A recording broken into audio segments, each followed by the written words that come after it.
Hi friends, welcome to my channel M food. ఈరోజు మనం వీడియోలో పల్లీ చట్నీ ఎలా చేయాలనేది తెలుసుకుందామండి. దోశ కానీ ఇడ్లీ కానీ చేసుకున్నప్పుడు ఈ పల్లీ చట్నీ చాలా సింపుల్గా అండ్ టేస్టీగా మనం చేసుకోవచ్చండి. ఇప్పుడు ఎలా చేయాలనేది ప్రాసెస్ని అయితే ఇక్కడ చూసేద్దామండి.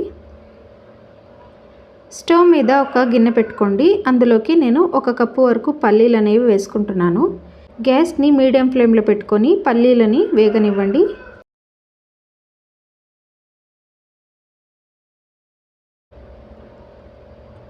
ఇప్పుడైతే మనకి పల్లీలు ఆల్మోస్ట్ వేగిపోయాయండి.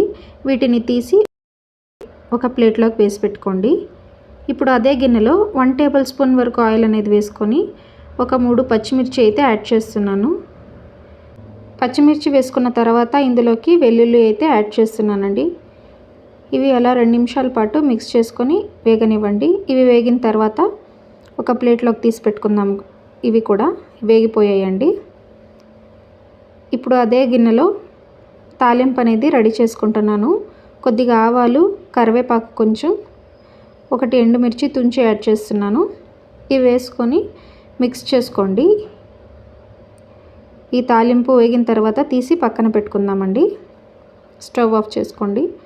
ఇప్పుడైతే మనం ముందుగా వేయించి పెట్టుకున్న పల్లీలు అనేవి ఉంటాయి కదా, అవి చల్లారి పెట్టుకున్నాం. ఇవి ఇందులోకి వేసుకుంటున్నానండి, మిక్సీ జార్లోకి. ఇవి యాడ్ చేసుకున్న తర్వాత మనం ముందుగా వేయించి పెట్టుకున్న పచ్చిమిర్చి ఇంకా తెల్లగడ్డ ఉంది కదా, దాన్ని కూడా యాడ్ చేస్తున్నాను.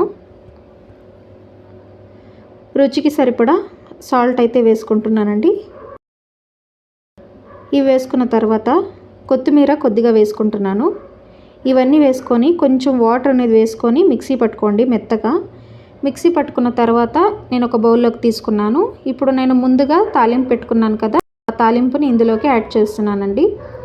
ఇందులోకి వేసుకొని మిక్స్ చేసుకొని సర్వ్ చేసుకుంటే ఎంతో టేస్టీగా ఉండే పల్లీ చట్నీ అయితే రెడీ అయిపోయిందండి. చాలా సింపుల్గా మనం ఈ పల్లీ చట్నీ చేసుకోవచ్చు, త్వరగా అయిపోతుంది. మీకు ఈ రెసిపీ నచ్చితే వీడియోని లైక్ చేయండి, షేర్ చేయండి, ఎం ఫుడ్ ఛానల్ని సబ్స్క్రైబ్ చేసుకోండి. Thank you for watching.